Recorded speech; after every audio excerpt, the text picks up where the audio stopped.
Hi, this is Matt Fullbrook with one last bit of corporate governance dorkiness before we wrap up 2023. I'll give away the punchline up front so you can decide right now if you think it's worth your time to hang in here for 20 minutes or so. I actually don't know how long this is going to be yet. Here we go.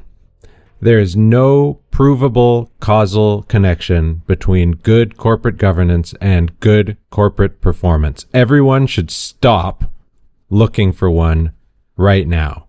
Corporate governance, by its very nature, cannot be connected to corporate performance in any measurably systemic way. You should treat any argument to the contrary with deep skepticism.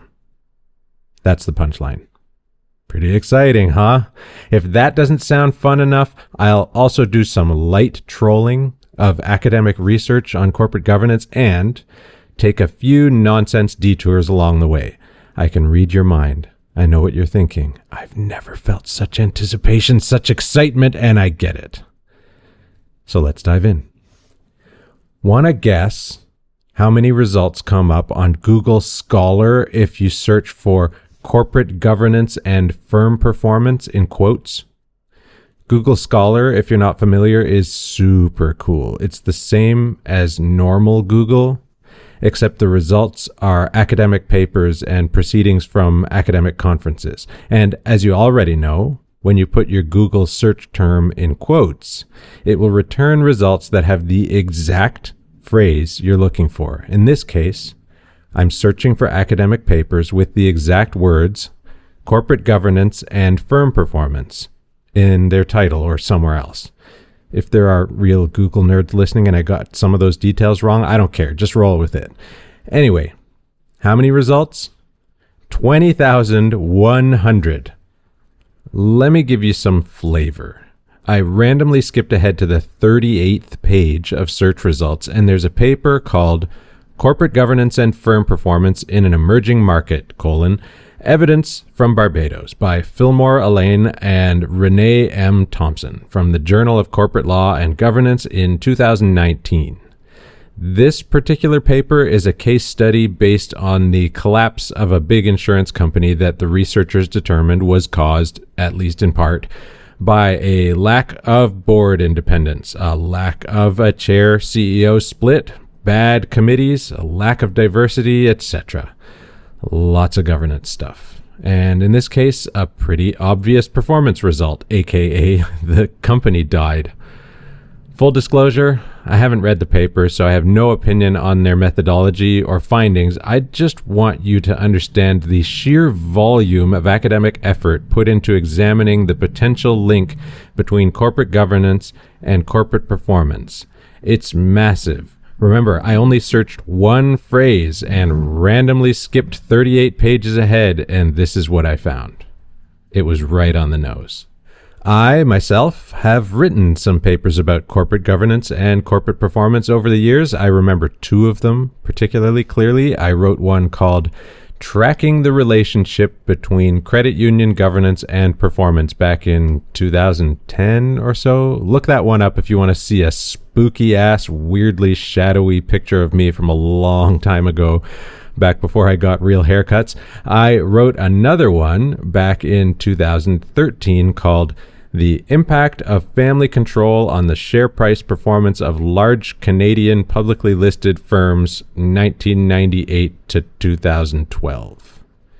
I remember what it was like grinding the data for those papers and finding trends that were worth writing about and then writing about them, except, in hindsight, I didn't have enough discipline to worry too hard about causality.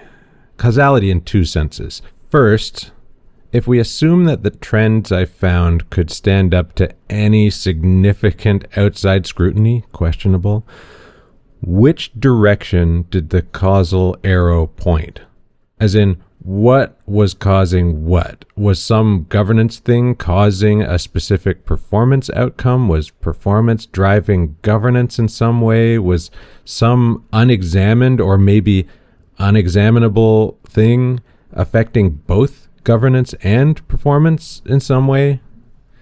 The other question of causality is more fundamental. Could I even explain how governance might cause a measurable change in performance? Like, let's imagine I had a data set that seemed to show a causal relationship between directors wearing pink hoodies and profitability. Incidentally, I happen to be wearing a pink hoodie. It's got a weird illustration of a toucan on it with a banana for a beak. Anyway, let's imagine I had a data set that seemed to show a causal relationship between directors wearing pink hoodies and profitability, as in the number of directors in pink hoodies increases and so does the profitability of a corporation. What specifically is the story I would tell? How exactly might I suggest that the connection between hoodies and profits works? Do people become more creative when they put on a pink hoodie, more risk tolerant, more risk averse? And over what time horizon and what magnitude? Like, is the pink hoodie effect supposed to be immediate? Put on the hoodies and we should see a 4% increase in profitability in what, a month? A year? Does it work for every company? What if it doesn't?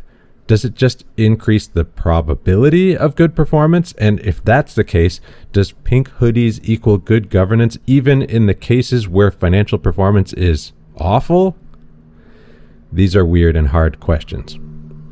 Speaking of weird and hard questions, here's a detour, and it's going to seem like a little bit of a repeat, but you remember my last episode when I reacted annoyingly to Rolling Stone's top 500 albums of all time? When I was writing that script, I poked through another important music list.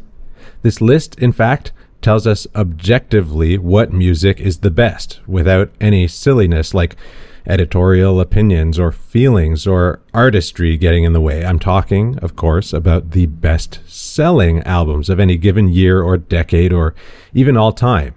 How convenient. Okay, so your favorite album of all time is, of course, Thriller by Michael Jackson. It was the best-selling album in 1982, the year it was released, the best-selling album of the 80s, and the best-selling album of all time.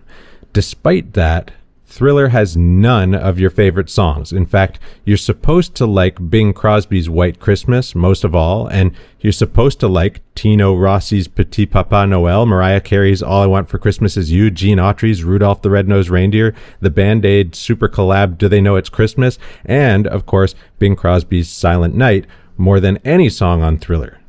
Even Chirpy Chirpy Cheep Cheep by Middle of the Road is better than Billie Jean or PYT.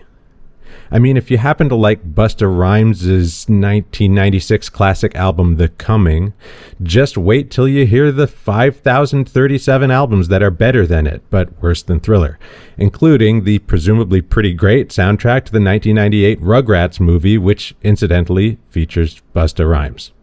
Sorry, I'm done, but my point is obvious, right? Is performing well the same as being good? Are sales the performance that really matters? Are we comfortable using one or two or three objective metrics to compare a whole universe of things that are totally different from each other? Does the question of connecting corporate governance and corporate performance even make sense? More weird and hard questions. Before we get too hung up on them, let's take a look at a few other papers from the corporate governance and firm performance pile to see if they help at all. Let's start with Corporate Governance and Firm Performance in Iran from 2008 in the Journal of Contemporary Accounting and Economics by Bita Mashayekhi and Mohammed S. Bazaz. This study found, among other things, that board size, as in the number of directors, is inversely related to firm performance. Cool. Small boards equal big performance. 8 years later, we have another paper, Corporate Governance and Firm Performance in Developing Countries, evidence from India. This is 2016. The journal is Corporate Governance. It's by Akshita Arora and Chandan Sharma.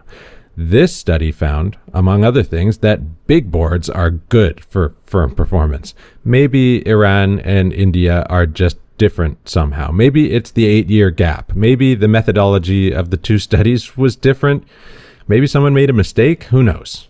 Maybe we should look at something else. Okay, remember Corporate Governance and Firm Performance in Iran, 2008, Journal of Contemporary Accounting and Economics by Bita Mashayekhi and Mohammed S. Bazaz.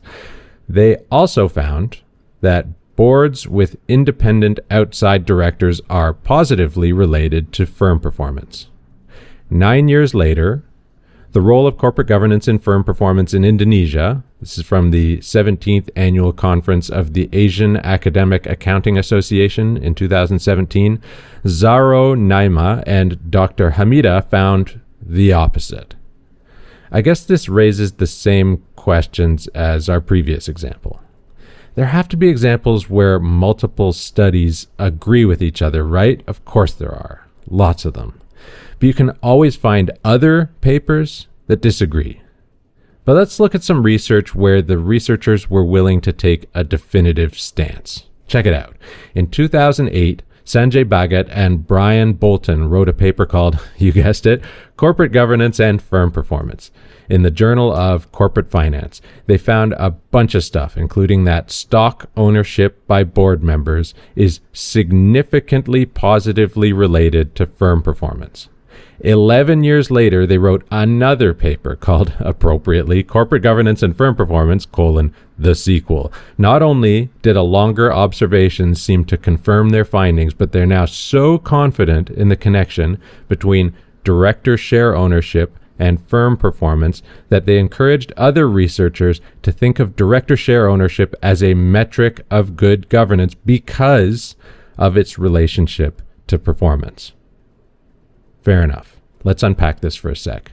When board members of a listed company own enough shares in that company for the value of those shares to be meaningful to the directors, as in they probably care a lot if the share price tanks, then the performance of that company gets better. The researchers in this case measured firm performance by looking at return on assets, stock return, and Tobin's Q, which is a nerdy metric of price versus book value. We can pause and imagine how this might work, right? Close your eyes. Picture yourself as a corporate director. Whatever that looks and feels like in your mind's eye works just fine. For me, it's basically the same as what you might see in a movie or TV show. I'm even wearing a super basic Navy suit, except there's a friendly giant anteater snuffling around the room because he's my friend. But we're still getting good board work done. Anyway, no matter what you're picturing, let's consider two scenarios. In the first, you're just a director, consuming vast amounts of information, saying useful things when appropriate, cultivating effective conditions for you and your peers to make decisions, etc. The second scenario is the same as the first, except you also own a bunch of shares in the company that are worth $10 million right now and could be worth anywhere between $0 and infinity dollars, depending on the performance of the company. In the second scenario, you might have a lot more anxiety if the company's share price were to go down a lot, right? And also a pretty strong incentive to find ways to make the share price go up as much as possible. And one sort of reliable way for a company's share price to go up is for some really obvious operational performance metrics to look good, like the ROA that our friends from the academic paper cared about. And the board is ultimately responsible for choosing, well, everything that a corporation does. So if you had a meaningful amount of wealth at risk, you'd probably make decisions that are good for the performance of the company over whatever amount of time mattered most to you. And to make matters even more gooder, what's good for you is also good for other shareholders, because when you win, they win too. Makes sense, right? Except it also raises a bunch of questions. First, why aren't all the other directors, even those without a bunch of wealth at stake, making decisions that are good for the performance of the company? Without their own money on the line, are they just totally apathetic or incompetent or something? Is it that the directors with lots of shares get super deep into the nuts and bolts of operational performance and they just see stuff that they otherwise wouldn't? If that's the case, and that's good for performance, why are we always telling boards to stay out of operations? And do all these directors always agree with each other about what choices will squeeze out the best performance? If so, then I'm especially confused about why share ownership matters so much. Because if it's clear enough for everyone to agree, then it should be obvious with or without personal wealth at stake. Is it that these boards simply take fewer risks, as in the likelihood of bad performance is lower because they don't try anything risky? If so, is that really what we want from our boards? Less innovation, less experimentation? Most importantly, aren't we basically saying that it's good for directors to be self-interested, as long as everyone in the room is trying to extract as much wealth for themselves all the time, then it's going to be good for the company? Except doesn't this run contrary to the lessons we're supposed to learn from literally every corporate governance catastrophe? Not to mention it feels kind of squicky, right? I don't know, man. None of these questions makes the researchers wrong, of course. It's just, I can't see how the theory translates to practice. Or, in other words, the data might seem to suggest that director share ownership leads to better performance, but it doesn't help us to understand what boards are supposed to do beyond just having shares. It's unsatisfying. It's incomplete. It's unhelpful. It's almost meaningless, even if it's technically true. Let me put it another way. If we insist that there should be a measurable and direct connection between good governance and good performance, then we're implying two things that are honestly kind of dumb. The first one is that the point of good governance is to always win no matter what. No matter our industry or sector or geography, no matter whether we're a tiny startup or a multi-generational, multinational giant, no matter what our purpose, we always need to be winning compared to other organizations. Because that's the only way we can study firm performance relative to other firms. It's exactly the same thing as saying that Thriller is 32% better musically than AC/DC's Back in Black and Pink Floyd's Dark Side of the Moon, and 47% better than the soundtrack to the movie The Bodyguard and Michael Jackson's Bad, all of which are measurably better musically than every other album ever made. As a side note, Avril Lavigne's debut album, Let Go, is the 96th best-selling album of all time at 18 million copies sold. Next time we're having a cocktail, ask me about being invited to audition to be the bass player for Avril's band circa 2001, 2002-ish. Anyway, what I'm saying is if we happened to make Crazy Sexy Cool by TLC or 10 by Pearl Jam or Led Zeppelin 2 or 1989 by Taylor Swift, does it mean we somehow did a worse job musically because 100 some odd artists or albums performed better than ours? No, it's obviously an obnoxious argument. The second reason this whole thing is dumb to me just puts a fine point on the whole thing. Arguing that good governance should cause good performance is almost like saying that good governance and good performance are the same, as though good governance is a guarantee of good performance. And the researchers might argue back, Matt, you're being intentionally dickish here. What we're saying is that good governance improves the probability of good performance. And honestly, I think I agree with that statement, especially if we define good governance as intentionally cultivating effective conditions for making decisions. But one of the weird things about probability is that it's not a guarantee. And if good governance can't guarantee good performance, then we must always be cool with the fact that failure is an acceptable result of good governance, even catastrophic failure. Let me repeat, catastrophic failure is an acceptable result of good governance. Why? Because the future is uncertain. No matter what we do, we can't increase the probability of success to 100% or decrease the probability of failure to 0. No guarantees. If that seems like a hard pill to swallow, then good. Change is hard. Honestly, I think this is a really important lesson. It forces us to accept that performance isn't the entire point of good governance. This is especially funky in jurisdictions like the US, where a board's legal duty is to shareholders. I mean, if there's no way to guarantee an excellent return to shareholders, then it means that good governance can, when appropriate, involve high-risk experimentation that might cause shareholders pain, because a lack of high-risk experimentation also might cause shareholders pain. So, When a board and executive team believe in good faith that now is the time to take a big swing or two or three, it might get us Sgt. Pepper, then Magical Mystery Tour, then the White Album, then Yellow Submarine, then, well, you know the rest. Yellow Submarine, by the way, is the 32nd best-selling Beatles album of all time when you include compilations and greatest hits and stuff. Before we wrap up, I made an offhand comment a minute ago about the problem with always seeking amazing performance relative to other organizations. I think this is worth a closer look for a sec. On the one hand, yeah, if our company is one of 10 in the same place selling the same thing in the same way to the same people, and we consistently perform 10th out of 10 on important metrics, that definitely suggests that something is up. What kinds of things might be up? First off, if the performance gap between number 1 and number 10 is like 0.1%, then we ought to just admit to ourselves that the rank is irrelevant. Every company is performing equally well or poorly, no matter their rank.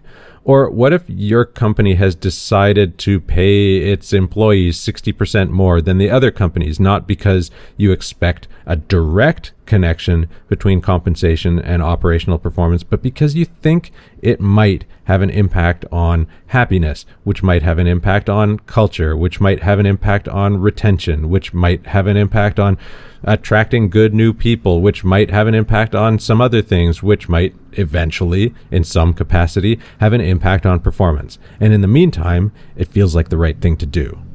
This extends to any number of other social factors or environmental factors or other non-financial performance objectives. What if performing 10th out of 10 is a choice?